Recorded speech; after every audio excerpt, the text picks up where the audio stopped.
Now to your community focus at 4. We are joined once a month here on 12 News Now at 4 by Interim Department of Health Director Dr. Jim McDonald. He joins us now live via Zoom. Thanks so much for being here.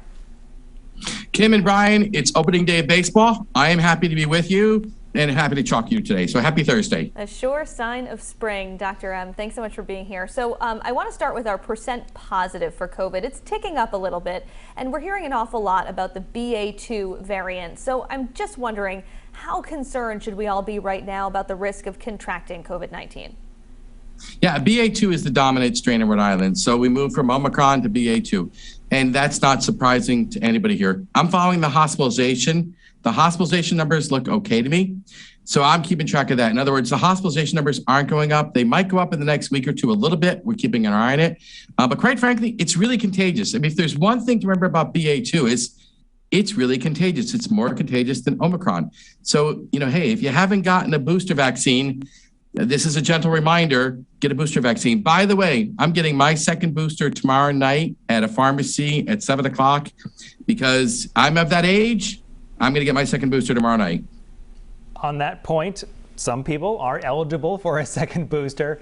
Is there conversation about when we would transition from booster to language that's more of an annual shot? Yeah, it's interesting. I'm on one of the things that's kind of fun about being the interim director of health is I'm on more fun calls now. I'm on calls with the CDC and the FDA. This is the question that's being discussed nationally. And it's one of those things where it's like when the immunity wanes, if there's new strains, you're going to see that. Right now, the way I would think about it is right now, why is there a second booster? Because immunity wanes. So it's important to get a second booster.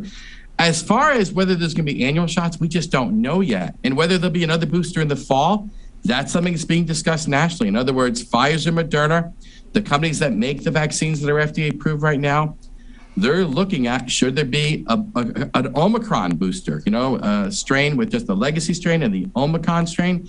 So is that coming out in the fall? That studies are going on now. So we're going to learn together whether that happens this fall. We'll see. And Dr. McDonald, while some folks are now eligible for a second booster, kids under 5 still aren't eligible for the vaccine at all. So in terms of a timeline for that, what do you expect to happen? Yeah, it's interesting. So I was on a call with the head of the FDA just last week. And, their response was we're being very deliberate with this. Moderna is now in play, which is interesting to me. In other words, Moderna has a vaccine now that they have some data on. The FDA has the data. They're looking at it. But what I've heard from the Food and Drug Administration is they really want to get this right. They really know that parents need to be assured that all the steps were followed, that it's safe and effective.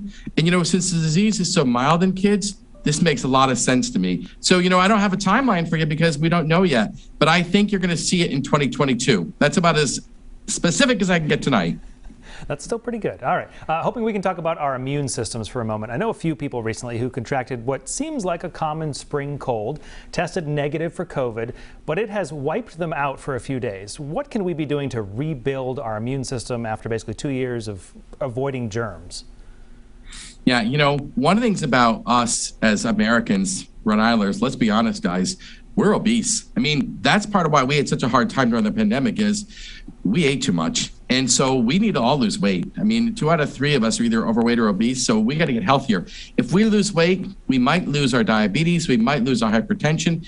We just got to be healthier. Real foods, I think of it this way, Kim and Brian. If it was made by a farmer or a fisherman, it's a lot healthier for you than if it was made by a baker. So just keep that as a rule of thumb when you go shopping. But those baked goods taste so good. So That's the problem. Don't they though? I know. What are you going to do? We've also been talking about kind of the transition or the pandemic to an endemic, and the flu is here. What can you update us on the status of the flu in Rhode Island and what we should be looking out for right now?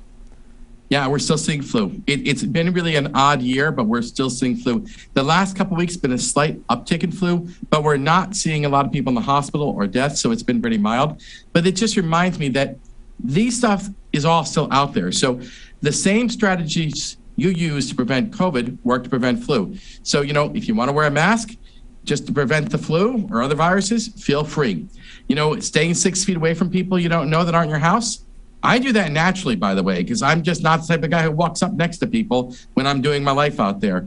And I think other things like, gee whiz, norovirus, which we're seeing a lot of norovirus, the stomach flu, you got to keep your hands clean, Rhode Island, because norovirus spreads by touch. So soap and water, and have a good time with that stuff.